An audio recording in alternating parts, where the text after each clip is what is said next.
Hey guys, so we're getting ready to read the Odyssey. So this is the introduction to ancient Greece. The Odyssey is set in ancient Greece, so we need some information about ancient Greece to make everything, make sense. So, here we go. The world of ancient Greece included the Greek mainland and included part of mainland Europe and Western Asia Minor, which is the Asian part of present-day Turkey, the Middle East. It also included hundreds of islands in the Aegean Sea and the arm of the Mediterranean between mainland Greece and Asia, and in the Ionian Sea, which is to the west of mainland Greece. So Odysseus was the legendary hero of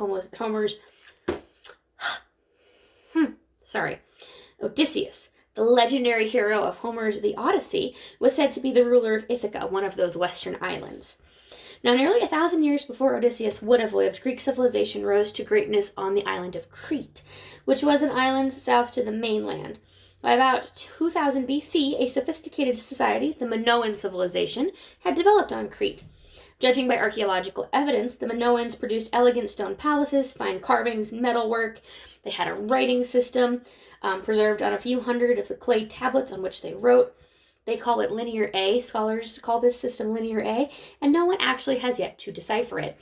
A lot of scholars who are like, Atlantis must be real, are like, okay, if Atlantis is real, it's probably the Minoan civilization on Crete. Because there was a volcano and an earthquake, and the island of Crete was just covered in water. And that's the end of it. And we don't know what everything was. So, now, for several centuries, the Minoan civilization dominated the Greek world. However, in about 1450, it collapsed rather suddenly, possibly due to earthquakes, invasions.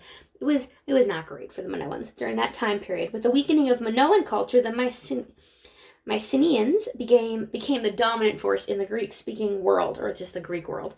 They started in mainland Greece, and they had a palace culture that was very similar to the Minoans, and a civilization economy based on trade, a writing system. They used clay tablets. Evidence of their writing is found in Knossos and Chavada on Crete, as well as in Mycenae, Pylos, and Thebes, three of the mainland strongholds. Because the Mycenaeans spoke an archaic or older form of Greek, we actually are able to decipher what they're saying, and this is called Linear B, and it was used to keep palace records primarily. The writing and archaeology suggest large cities with large central palaces and thick protective walls were each ruled by a king. Others in societies in the Greek area there included priests, slaves, workers in trades and crafts, administrative officials, and a warrior class. The Mycenaeans wore armor into battle, which they engraved with apparent frequency. Their warfare with Troy, which is in modern-day Turkey, has become one of the most famous military venues of all time, the Trojan War. Now, if there really was an Odysseus, he would have been a key player in that conflict. Scholars date the Trojan War to sometime around 12,000 BC. Shortly after, the Mycenaean civilization collapsed. The Greek world fell into chaos and confusion. For 300 years, writing seems to have disappeared. They call it the Greek Dark Ages. Because they broke all the windows? Okay. I know what the Dark Ages means. It's just, as a medievalist, it irritates me.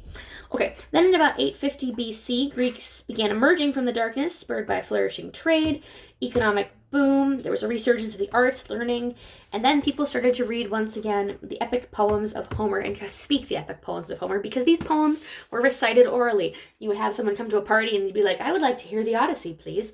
Act 2, verse whatever. And they would know it, and they would just be able to pull that out of their head. These chronicle the Trojan War in the Iliad and the adventures of the hero Odysseus in the Odyssey.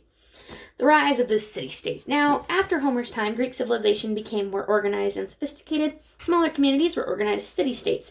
They were cities that functioned independently. They were tiny little countries. One of these included Sparta, known for its military prowess, and Athens, the birthplace of democracy. If you were a free man, but that's another thing. They get credit for moving in that direction. Now, though rivalry sometimes led to warfare among the city-states, the Greeks all recognized their common heritage. So if you attacked one of the islands in Greece, if you attacked one of the city-states in Greece, unless you were a city-state in Greece, you were probably going to get attacked by the other city-states too. Sometimes.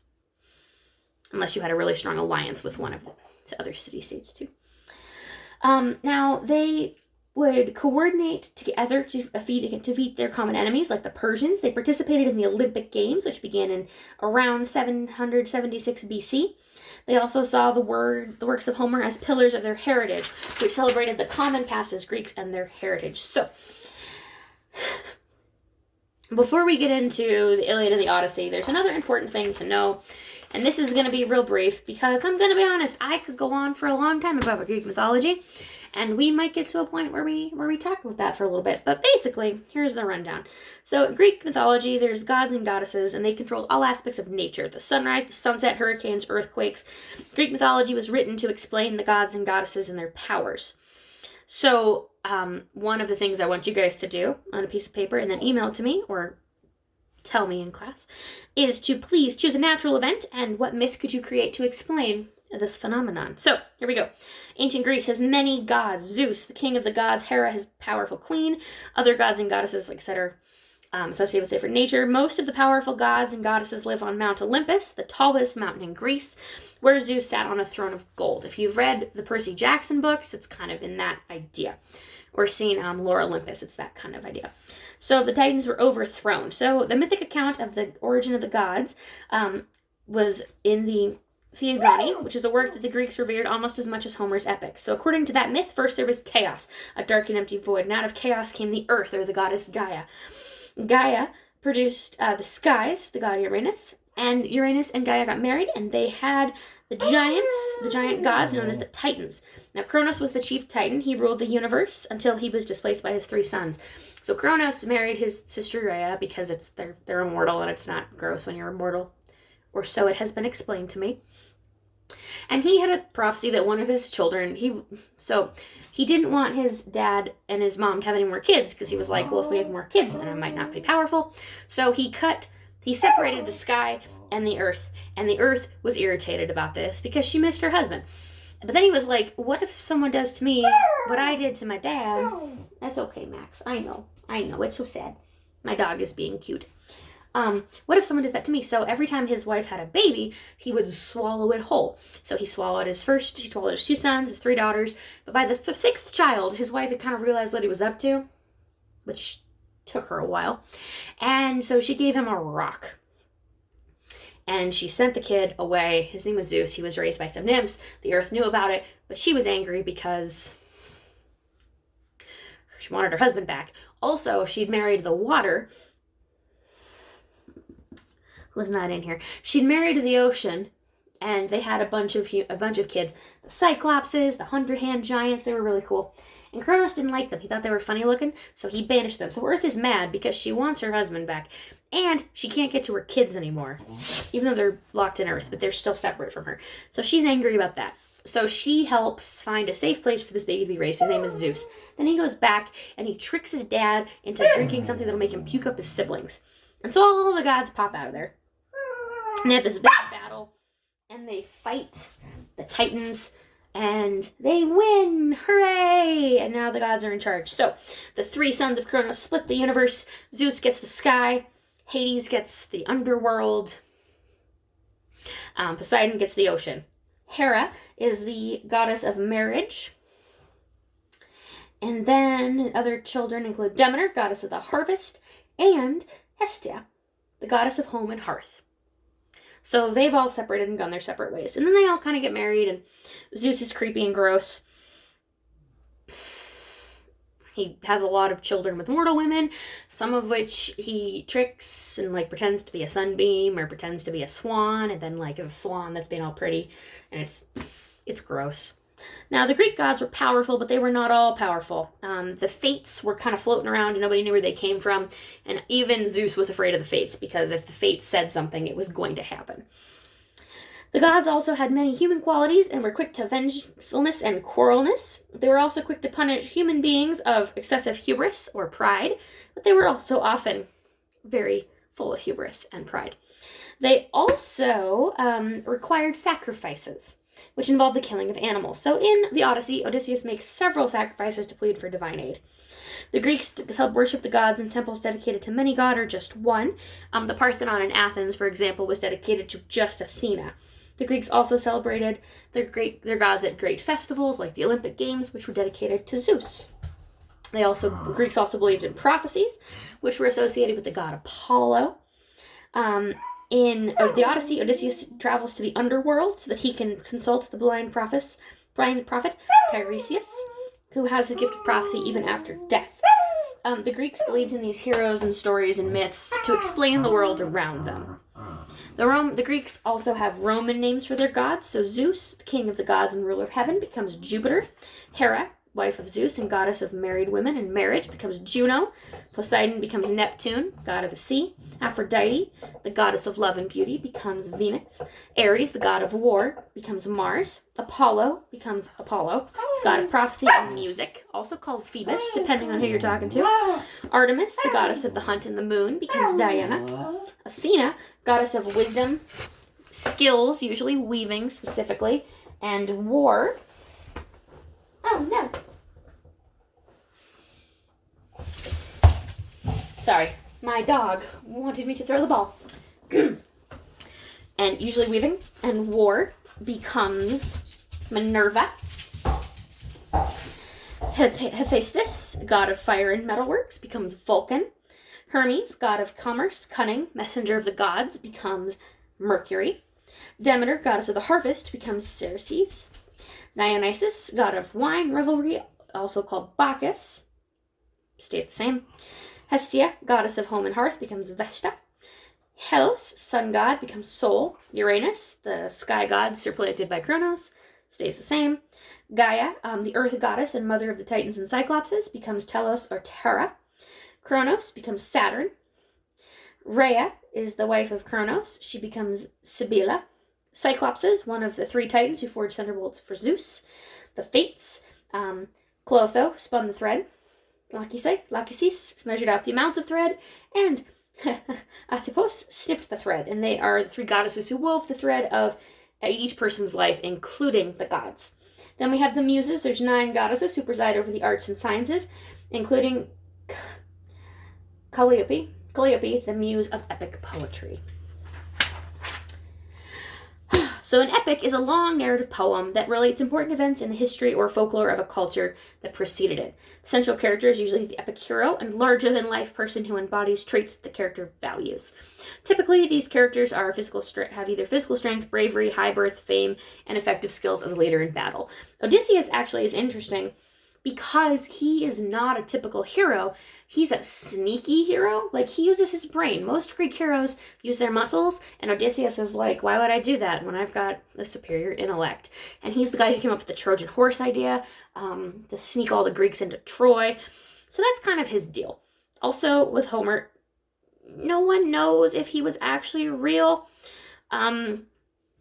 It's possible that there was a guy whose name was Homer that developed these poems and kind of passed them along, but no one is really positive. But they are still an important part of Greek culture and are still taught quite frequently.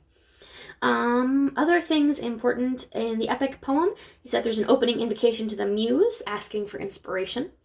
They start the story in the middle of things, or in medias res. Lofty style, there's elegant language to express just how important what is happening is. There's an objective tone to kind of separate you from what's happening. There's meter, a fixed rhythmic pattern, which helps the poet remember the lines when they're reciting. Epitaph. Yes, a characterizing phrase for a person, place, or thing. So, and then you have an epic simile, a long comparison over many lines. Okay, now, the Trojan War. So the Iliad focuses on the final year of the Trojan War, and the Odyssey happens to Odysseus on his way home. So basically, the Trojan War begins when Eris, the goddess of strife, brings among the gods a golden apple with a note on it that says, "To the fairest." And she tosses it into a middle, and Hera, Athena, and Aphrodite all want this apple because they all want to be the prettiest. However, so they ask Paris, because he's got this reputation as a trustworthy dude, to pick who deserves it. And they all decide to bribe him. So Hera offers power, Athena offers him wisdom, and Aphrodite says, "I will give you the world's most beautiful woman as your bride." Paris decided that Aphrodite was the fairest woman, fairest goddess. Soon, on a diplomatic mission to Sparta, Paris meets Helen, the queen of Sparta and the world's most beautiful woman. Also one of Zeus's children, but that's a whole other story. With Aphrodite's help, the two fell in love and eloped.